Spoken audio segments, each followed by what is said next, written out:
This is the Baltimore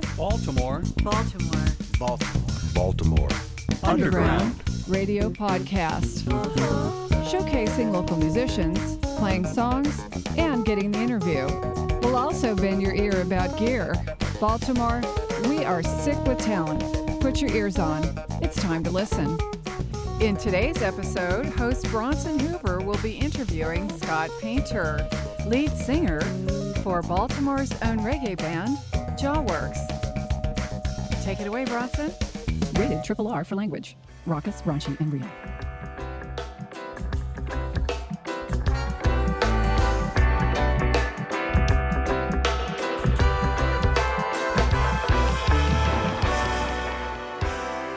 Today I am sitting down with the heartbeat of Baltimore's reggae scene, Scotty P. How you feel, Baltimore? Make some noise! Yeah! Right now I want to bring to the stage Baltimore's own Rhythm House recording artist. Make some noise, Baltimore, we're live! Yeah! Yeah! Let me hear you say yeah! Let me hear you say yeah. Because that's how it is, that's how it's gonna be. Say Jah Works gonna run the dance floor, you see. Baltimore people beg you sing for me, I say yeah.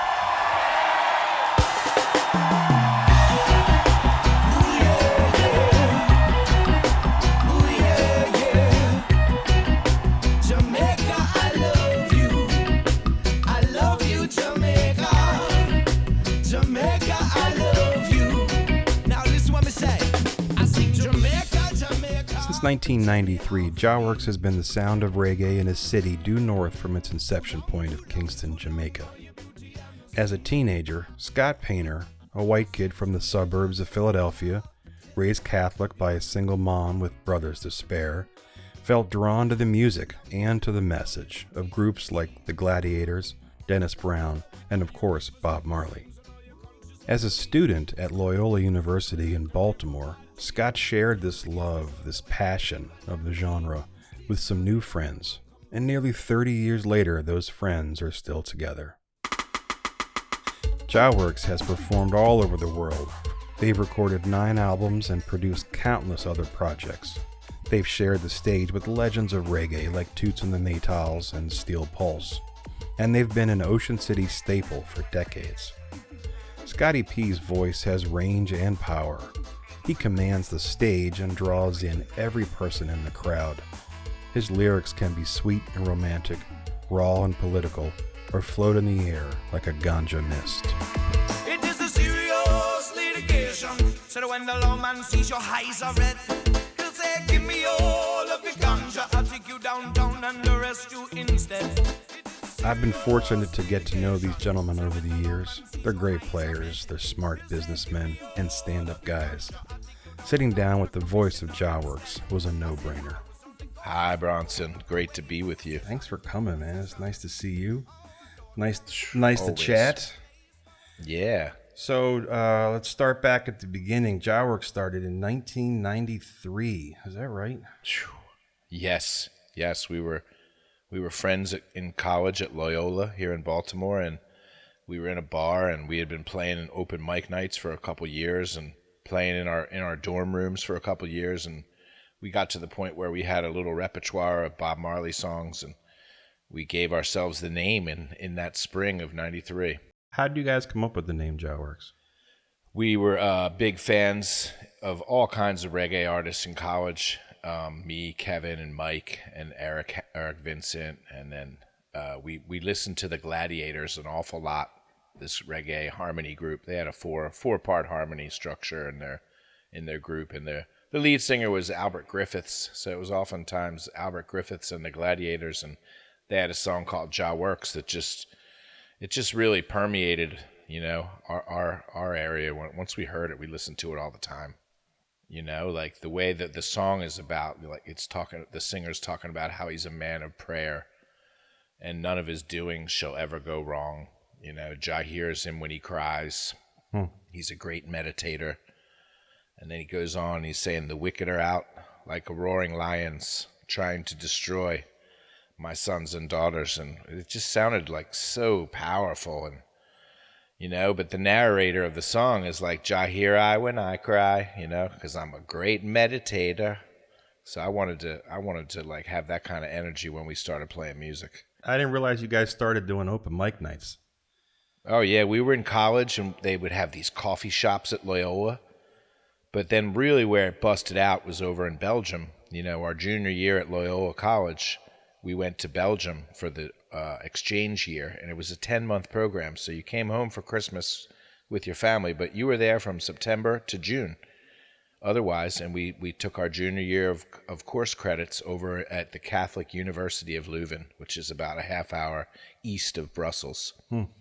And that's where they brewed Stella in Leuven. So we drank a lot of Stella, and we listened to a lot of reggae and skipped some classes, but we all passed our classes that year. Except for me, I did fail Shakespeare. It was taught by an Oxford professor. And I skipped too many of his classes, and it was an oral exam. So the class ended in December, but you didn't sit for the exam until June. So by June, I didn't remember anything, and I failed. So I had to take 18 credits the fall semester of my senior year back here in Baltimore. But yeah, we got into playing music a lot over in Europe, and we played on the corners in the streets, and we got over our fear of singing and playing in front of people by being absolute strangers over there, and no one knew us. Yeah. So who was in that group right there?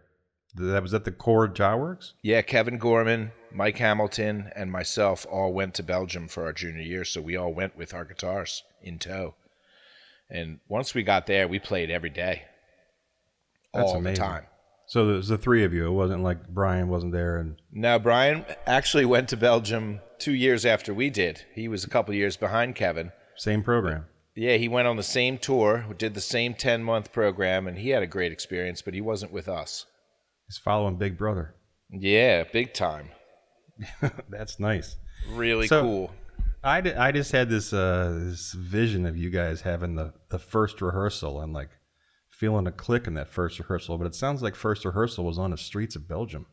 Yeah, the first time we really played in the street was in Florence, Italy, in front of the Duomo there, the big cathedral. Yeah. And we finally got the nerve. We had been to some open mics that year in Belgium, and a Dutch guy invited me to an open mic night. And in Leuven, at the Catholic University of Leuven, every faculty department of the university had their own bar, Bronson. So the economics bar would have a party on Tuesdays, and the philosophy bar was popping on Friday. So you would go to certain bars on certain nights for certain specials. And you got to meet all these different people from all around the world, because at Catholic University of Leuven, the town's population swells from 50,000 normal to 280,000 during the academic year. So there's people from all over Europe, all over Asia, and Africa that are all in Leuven. And there we were, 40 Americans from Loyola, in the mix of this big stew of people. And we were playing music and getting on the train whenever we could scrape up enough dough and taking the train somewhere. And it was just a ragamuffin year abroad. It was so much fun. That sounds incredible. I love Florence, man. Florence was like a revelation. I spent a week in Florence. Actually, it was not too long after 93. So 95, I think I was there. And such a gorgeous city. I remember turning right at the Statue of David and going down to the river, and there was this little mini soccer field right there by the river. I don't know if you remember that. And I sat there for 3 days and just watched these dudes play soccer and drank wine. And just I have so many memories of different places that we went on those trips. And we spent 10 days in Italy. We did 5 days in Florence and 5 in Rome during Easter week. Wow. Yeah, and our moderator, Dr. Nakbar, he was a Dutch citizen growing up. He was a Dutch child during the occupation by Germany in World War II. Then he emigrated to Belgium years later in his 20s or 30s. Then he came to Baltimore and taught philosophy at Loyola in his 40s. And then in his 50s and 60s, he moderated the study abroad program for Loyola College in Leuven, and he was the director of the program. So he would take us everywhere. Like when you were in Italy with Dr. Nakbar, he was like, all right, well, I'm taking these 8 students to dinner tonight. And then the next night he would take another 8 or 10. And he would invariably take you to the restaurants that he's been visiting for 30 years. So all the owners knew him by name. He would take you to these Italian restaurants, Bronson, that didn't have any labels on the wine bottles. It was just the house wine from some vineyard that the family owned. And it was just so special, you know? That's nice. Yeah, it made you feel like you were a real live grown-up when you were 21.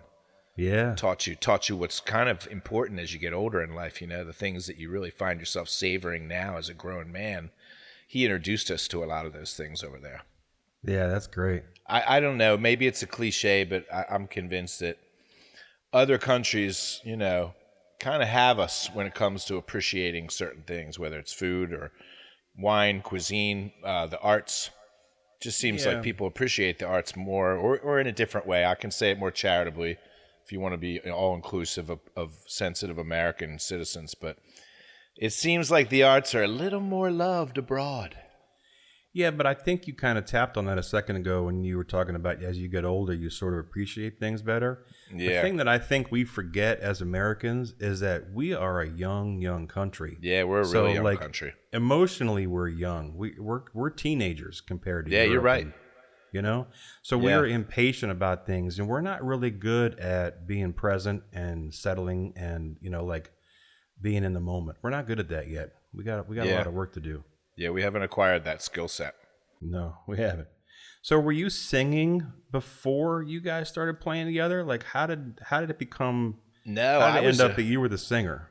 I was a guitar player in high school. We had a punk band in high school called Infection in Wilmington, Delaware, and I was only the guitar player. I didn't have any desire or courage or urge to sing at that age. But then when I got to Loyola, I was so deeply into reggae music, and I was so it was intense. Like that's all I listened to for a good couple years, and I really just started singing along with my favorite artists, my favorite songs.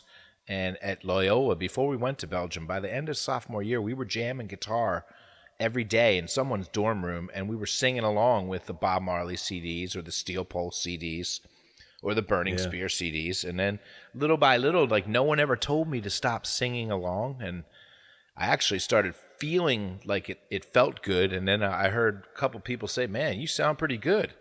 And then little by little, Bronson, we started turning the boom boxes off, and we just started playing the guitars and singing with no music playing on stereo. And that was a real like leap of faith to sing without the music behind you. Were you into Dennis Brown back then? Yeah, I liked Dennis Brown in high school. I got exposed to him in like 1986. Who exposed? Because that's something I wanted to talk to you about later. But who exposed you to reggae at that age? My brother Tim and my brother Bill were really into reggae when I was under 10 years old. I remember being 7 or 8 and hearing Bob Marley in the house. And I know for a fact that my brother Tim saw Bob Marley at the University of Pennsylvania. Wow. Or Temple, one or the other, in like 79 or 78, before he really was like playing the Spectrum and Madison Square Garden on his last tour before he died. A couple years before that, he was playing colleges and venues like that. So my brother Tim saw him. So ever since I was old enough to know that I loved music, I was into the Police. And then I got into Bob Marley through my brother. And like my mom was teaching CCD class for our church on Sundays one year. And I remember one kid was like, how do you listen to that music? You don't even know what they're saying. And I just remember saying, like, oh, it sounds cool to me. That's why I love it. It just sounds cool. And little by little, I started learning about what he was singing about, and it was even cooler then because it kind of dovetailed with the life that I was living. And I saw the same things. My mom was a single parent. She divorced my dad and raised 5 sons. And a lot of the things that I was listening to them sing about, I felt like I wasn't a black Jamaican and I wasn't a Rastafarian, but I was like a sufferer in my head. I didn't have any extra money. We didn't have video games. Mm-hmm. You know, I saw a lot of kids that had things. I didn't have them. My mom didn't have them. She didn't buy that stuff because she couldn't. And I don't know, that music just resonated with me. And then living in Chester, Pennsylvania, as a little kid, I was all of a sudden the only white kid in the school for about a year, and that really changed the way I looked at this country and what it felt like to be a minority. So then the reggae kind of all clicked, and all the message of Rasta and, you know, empowerment and African identity. Even though I wasn't African, I took to it like a fish in water. I loved it. Mm-hmm. It really spoke to me, you know, and that's how reggae became such a dominant force in my life. And then when I got to Loyola, Kevin and Mike and Jah Works, they were listening to punk and Bad Brains and heavy metal and all kinds of stuff. But I, little by little, wore them down and got them into reggae. And by the time we were end of sophomore year, getting ready to go to Belgium, we were all reggae animals. That's awesome. We would leave parties at Loyola. If they turned our mixtape off and took it out of the stereo, we'd be like, we're out of here. We were just such reggae snobs. We couldn't get enough of it.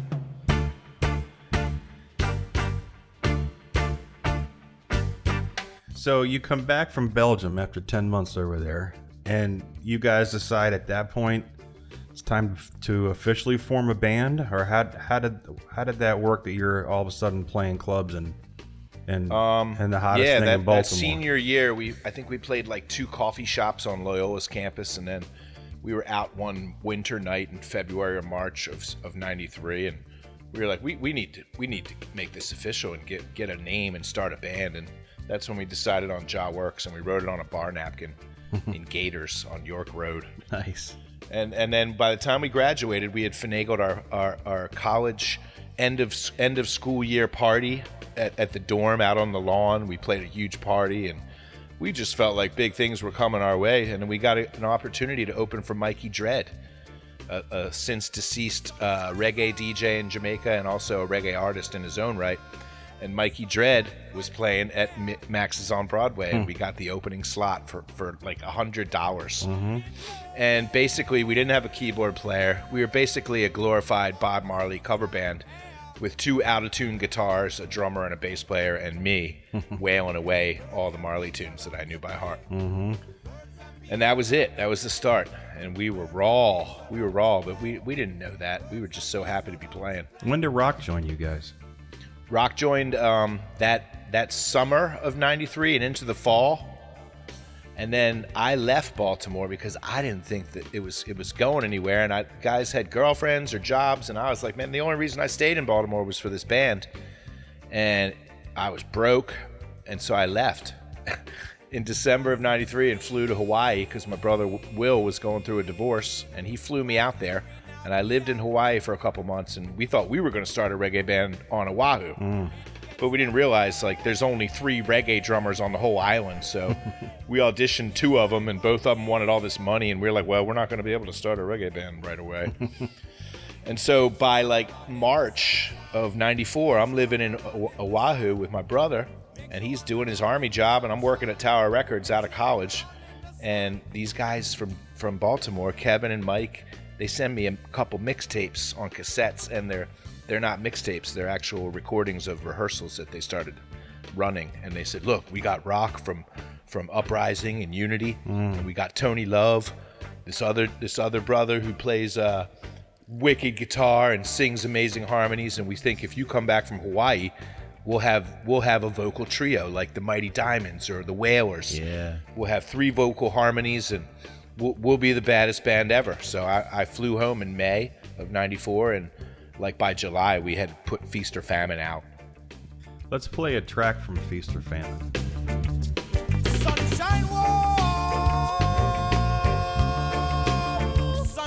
warm again.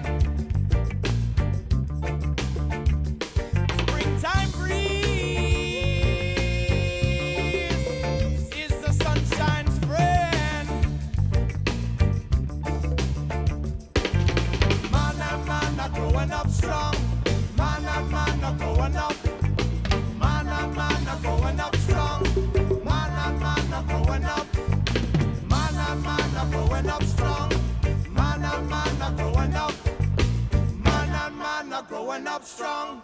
Man, growing up. When did you guys start? I know for a while you were going to Jamaica like almost every year, if I remember correctly. There was a good 3 or 4 year stretch, where we were living the salad days. We had gotten connected with some kind of spring break tour company in the United States. These college dudes. That's what it was. They finagled some way for us to get free airfare, free hotel, and free breakfast, lunch, and dinner from Margaritaville for like 3 weeks in a row. And in exchange, we had to play a show on a Wednesday and a Saturday for their college kid parties at Margaritaville. So to us, it was like a cheap way to go on a working vacation. So we did 2 shows for free, and in exchange, we got airfare, hotel, and all food and drinks for 3 meals a day. For 2 shows a week. So we did the 2 shows a week, and we would do it for 2 or 3 weeks each year. Yeah. And then on the other 5 nights of the week, we were off in Jamaica. So we would play shows at like more Jamaican frequented establishments on the beach, like Alfred's and Risky Business when it was alive, and the Bus. Which town is those this? Places. Negril. Negril. Okay, yeah, that's where I was last year. I love. Yeah, Negril. you were there, so you know how it is. And we would play the 2 weeks, two shows a week for the spring break crowd, and then we would be in the Jamaican kind of crowds on the other nights, where all the college kids didn't really stray off to, but we were there hanging out with the Jamaican musicians, and they would invariably, very generously let us get up and do a set, a couple tights a week. We wouldn't make any money doing it, or we would get dinner and some Red Stripe or some Guinness, but it was more about the validation of having a Jamaican audience give us props and rate what we were doing as a band and be accepting of us. I felt like your Jamaican trips influenced your sound a lot. Like I felt like it. I remember you guys had a bit of a dance hall phase. I don't know if it was phase is the right word, but oh yeah, we were influenced heavily by Jamaican dance hall because just like reggae was the music in the 70s and 80s, in the 90s and the 2000s, dance hall was the popular music in Jamaica. So you'd hear reggae when you go there, but you'd really be dominated by dance hall music in Jamaica. And we would come home with like these mixtapes that we would record off of the radio, IRI FM. We would bring a boombox and a brick of 10 blank tapes, and you would record the radio for the whole week or 2 that you were there on tapes. And you'd come home and you'd listen to these songs in greater detail, and we would end up covering some of them or taking the music from a song and then putting an original lyric on the rhythm that was really hot in Jamaica. Because in Jamaica, in the dance hall, a rhythm will be hot, and all the hottest artists will voice a song on that one rhythm. And that way, when you're in a dance, they'll run 8 songs on the same piece of music, but it's 8 different vocalists with 8 different vocal hooks. And around that time, you guys got hooked up with the USO, right? Yeah, the USO was another great blessing for the band because, we never realized some of our touring goals, but the USO, actually more accurately, it was the Armed Forces Entertainment. But it was so amazing, man. We went to the top of the world. We went to Greenland. I got to fly a C-130 to the North Pole once. Wow. Then we did a 6-week tour through the South Pacific and Asia. So we went to Japan, Singapore, Korea, the Marshall Islands, where the U.S. and Japan fought over in World War II in the Far East Pacific. And I saw Hiroshima, the Peace Park, right where the bomb exploded. I mean, it's just those opportunities took us places musically, but I think more importantly now at 49 years old, being able to take those trips with Armed Forces Entertainment just informed my life as a human being to go and see these places and talk to the people that are in the armed forces and all the people that serve the country, whether you're on any end of the political spectrum. When you go and entertain people that are in service to the country thousands of miles from their home, it's like such a humbling and just a growing experience. You learn so much about people that aren't, like you, or that don't even think about themselves. They're out there putting their life on the line, and it's pretty profound. Before we have to end our time together, I want to hit the third rail. Yeah. I want to talk to you about religion and politics a little bit, because I know that those are two issues that are serious for you, right? 2 of my favorite topics. So I have a theory. Correct me if I'm wrong. My theory is that a lot of white people, in particular, discover reggae for the first time in the dorm room or at a college party, right? Around the spliff.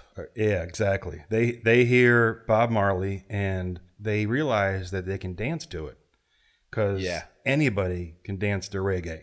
Yeah. But the thing about that is when you're starting out listening to reggae in the dorm room or whatever, you in the beginning you don't really realize that reggae is deeper than that. It's got religious elements to it, a serious Christian foundation to it.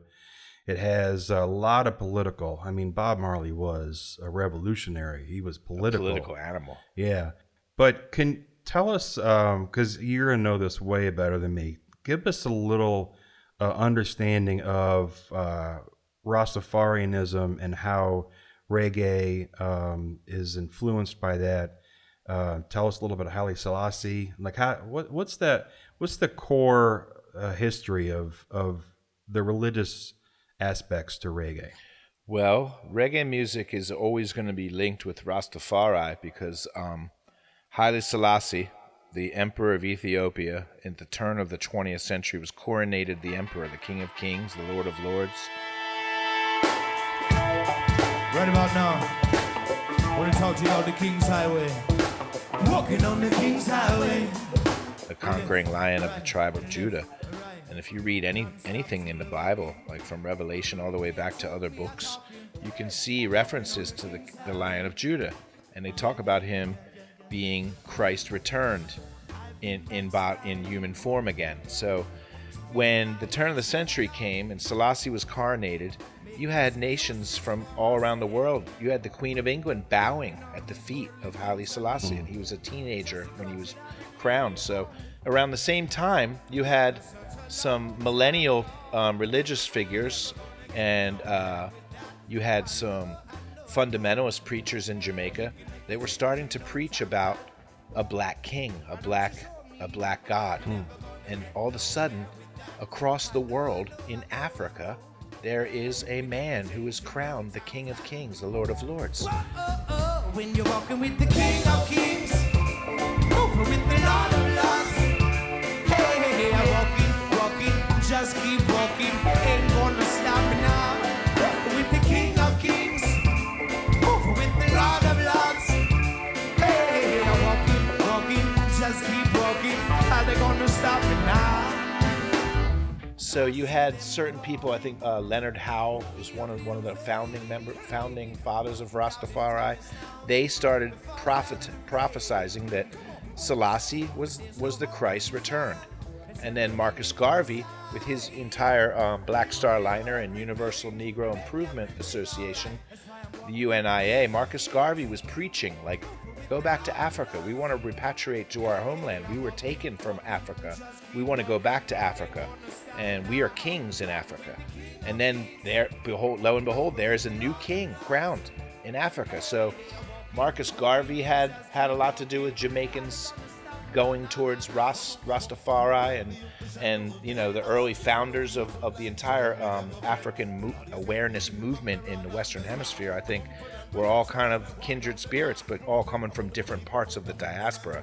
People always ask, are you Rastafarian? No, I don't keep all the tenets, but I am as much Rasta as I am Buddhist. I was raised Catholic, but I don't observe any one church. So I think, you know, the spiritual path that people go on is it's so interesting if you're open to it. But I think a lot of people in this country, they think, well, religion is not something I'm going to talk about, or politics. So, yeah, right. You know, I don't have time for that. Yeah, that gets me in trouble on a regular basis. Yeah. You grew up Catholic. You went to Loyola's Jesuit, right? Yeah, Jesuit college. I went to a high school in Wilmington called Salesianum, which was taught by the Oblates of St. Francis de Sales. So you had a real religious upbringing. I did, and I learned a lot about theology and the Bible and philosophy from high school. Yeah. And then, you know, when we were in Italy, Bronson, I saw the Vatican on Easter week. We had an audience with Pope John Paul II, and us and 5,000 other people were in this auditorium, and I saw little girls knocking over elderly nuns trying to get to the center aisle to touch his garment as he left the room. Wow, that's not. So I was pretty disillusioned at that age, and really into Rasta, and be like, this Vatican is so corrupt. And a lot of Rastas burn the Pope, you know, figuratively all the time. They say burn down the Vatican because they look at the Roman Catholic Church as a villain, as like vampires, you know, sucking native populations dry of their resources and their souls.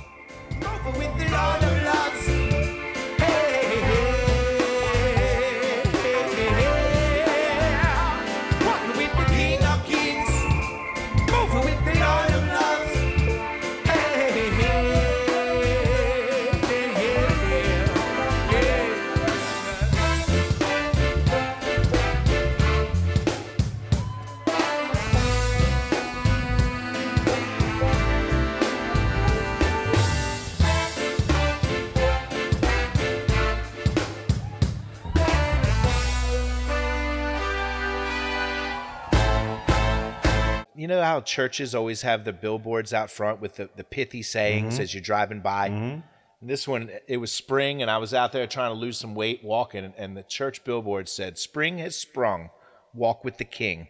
And I had my headphones on and listened to some reggae, and I just started getting these ideas in my head on the walk, and I kept walking and walking and walking, and by the time I got home, I had the lyrics all written out. Wow. You know, it was like it was channeled. You know how certain artists talk about, I didn't write that. Yeah. It just came through me. Like that song was like it was a divine imperative. I didn't write it. I just recorded it. You're also very outspoken on social media with politics, and we are in troubling times, I guess maybe is the right word, but definitely in dynamic times. Politics, especially in the States, is a pendulum in many ways, right? We go back and forth, and some would argue that the swing that we have now is way too far to one direction, that it is maybe healthy for us as a nation. But if it is a pendulum, then maybe we're swinging back the other way. I don't know if you subscribe to that. But where do you see the trajectory of this country right now? Are we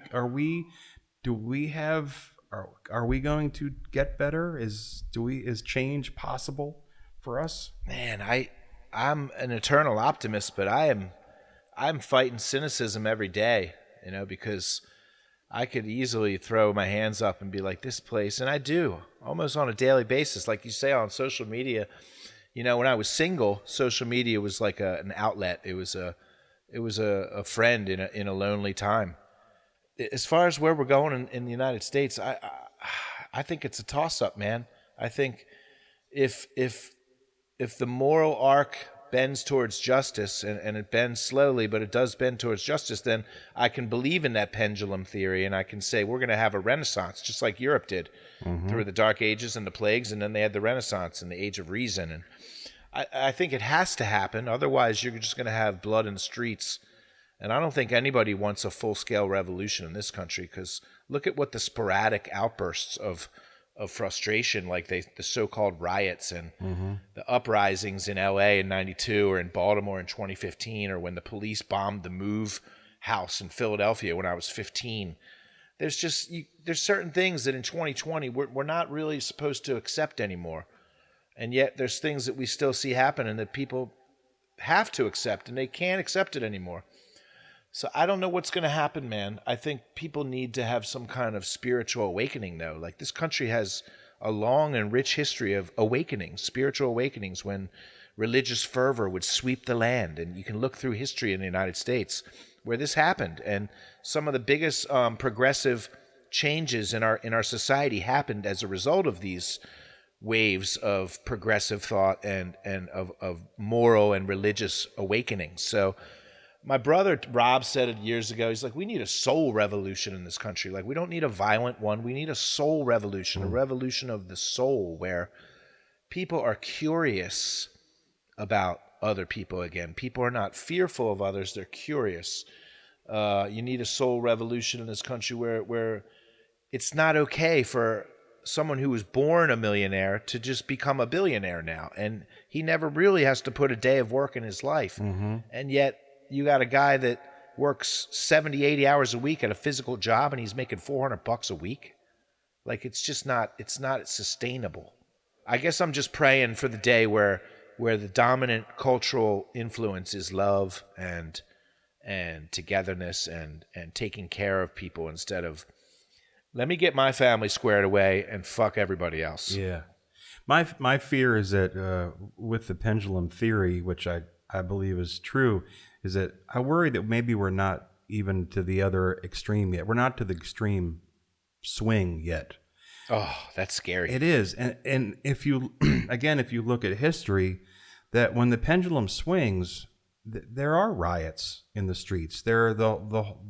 Everything blows up to rebuild. I mean, we have to have this sort of, we have to burn it all down almost to start over, which obviously I don't want to happen, but that's my fear.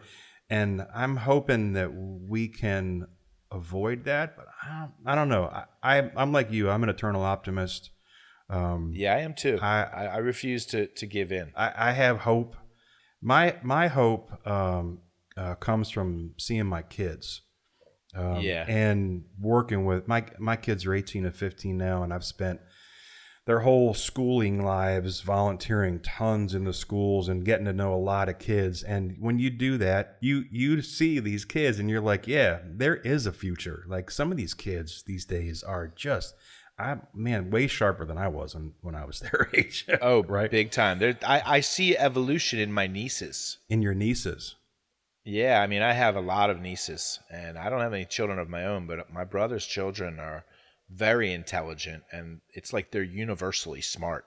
And you have seen kids a lot more than a lot of people because you've been teaching a ton. Yeah. 2007, you moved to Philly for a couple years. Yeah, I left Jah Works because I was done. I was not happy making music, and I went to Philly where I grew up, and I became an assistant kindergarten teacher. So I wasn't certified to teach, but I became pretty much a teacher with on-the-job training early on. And then I started working with before and after care. So I was dealing with kids from kindergarten through 5th grade. And then I moved up to the middle school. So I was doing before and after care from K through 8th grade. And then I was doing kindergarten enrichment. And little by little, my guitar started creeping into everything I did at work with the kids. So I moved back to Baltimore in 2014, and I was trying to figure out a way to work with children in Baltimore. But I can be honest and tell your listeners that I was as inundated and as assimilated I was in the reggae community and the Caribbean community in Baltimore all those years. I was still afraid as a white man to go teach in Baltimore City because I thought that these kids would be too crazy and they wouldn't want to listen to me, and I would get clowned. So I didn't do it. And then by chance, I met someone who was an artist. I can't even remember which artist friend it was. And they're like, I want to hip you to something that I'm doing. And they brought me to a Young Audiences of Maryland function. And I did this weekend seminar. And I went and got a residency at an elementary school. And all of a sudden, I was writing up lesson plans hand in hand with a certified teacher. So basically what I learned how to do was to bring arts into the classroom, and they call that arts integration. Basically, I will bring my art form, which is music and songwriting, into the lesson plan that they wanted to do for that week, whether it's math, literary arts. I think it's going to be the salvation of public education in America because you need this, man. This arts education, this piano lesson that your kid took or the guitar lessons that I took, it's a fact that it enhances your learning in every other subject. So that's what I've been doing lately, and that gives me a lot of hope, seeing the children that I work with. Yeah, that's what I wanted to say. I did for 5 years. I was a technical director for a middle school theater company, and I had 30 kids on my crew every year, and we taught these kids every single thing that they needed to do. We gave them the saws and said, "Don't cut off your legs," basically, like go for it. And at the end of every show, it's like 3 intense months getting ready for a show. We were serious about this stuff. At the end of every show, I'm like, man, I'm going to miss these kids. These kids give me hope. They give me confidence that the world is going to be a better place because I see it in their eyes, Yeah, and I'm working in Baltimore City, which is, about 98% black children, and then maybe the rest of the children might be Latin American or maybe Middle Eastern refugees. Nowadays, you got Syrians living in Baltimore City. So it's really amazing to see the most marginalized people in our country do what they do on a daily basis with the work that we do. And you hear such a bad rap about city schools and Baltimore City this and teachers that. And these parents this, and these kids are out of control. But all these children want is to learn, and all they want is a stable environment. Yeah. And if we could provide that for the children of our today, then it would be a different country. I think that what makes me worry and what makes me fearful is that there's a lot of people in our country right now that have no use, no interest, and no love and no empathy for these children in Baltimore City. And I don't understand that. Like, is your life that miserable? Are you that disappointed with your lot in life that you can look at these children and be like, well, they're not my problem? One of the solutions, I think, is that we need to have more wraparound services in the school. If the school is going to be our community center, which is what it is, then we need to be able to give these kids opportunities to eat, you know. Our summer program, even though it was virtual, it still provided breakfast and lunch. Yeah, that's great. To 2,200 campers this summer, young audiences of Maryland and Baltimore City schools. And a lot of these families need that food. Yeah.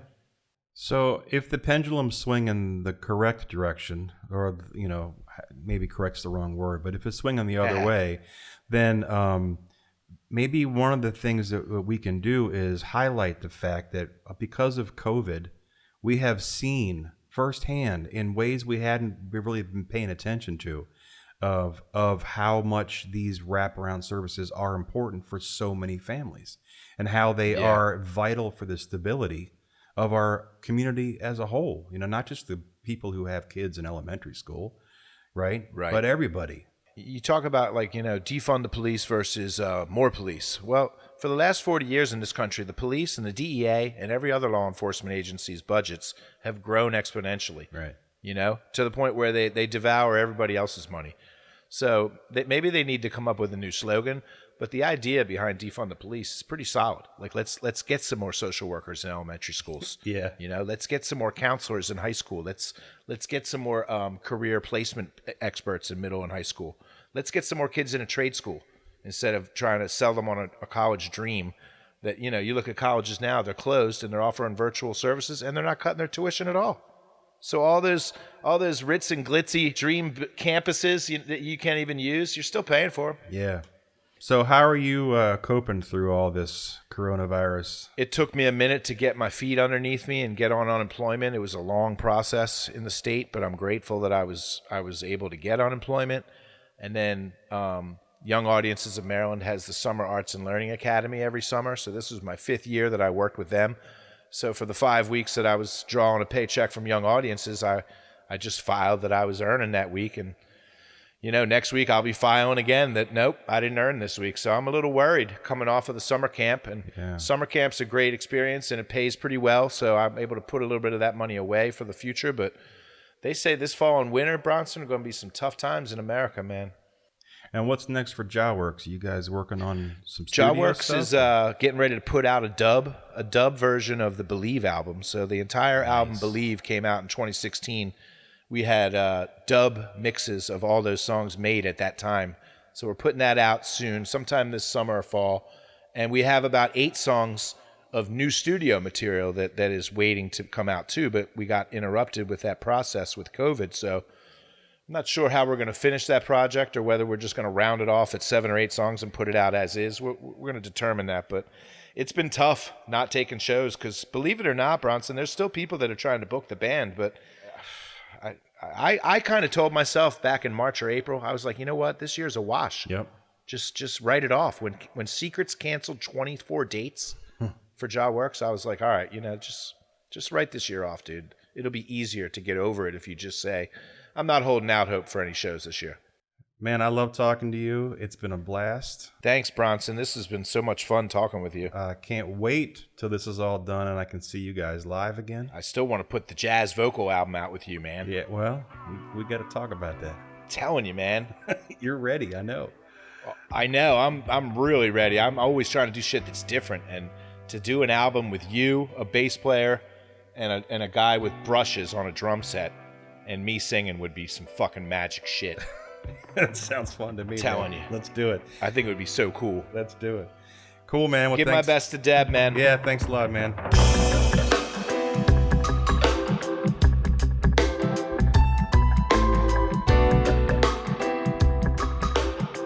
For more information on Scotty P, you can visit his website, scottpaintermusic.com. Painter is spelled Payner.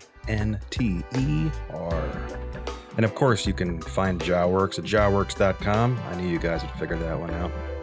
I'm, as always, at bronsonhoover.com. Again, that's not rocket science. Hey, next time my guest is going to be my old buddy Groove. Groove has traveled the world as a lighting director and as a roadie. He is a character. I can't wait to share his story with you, and I will talk to you guys next time.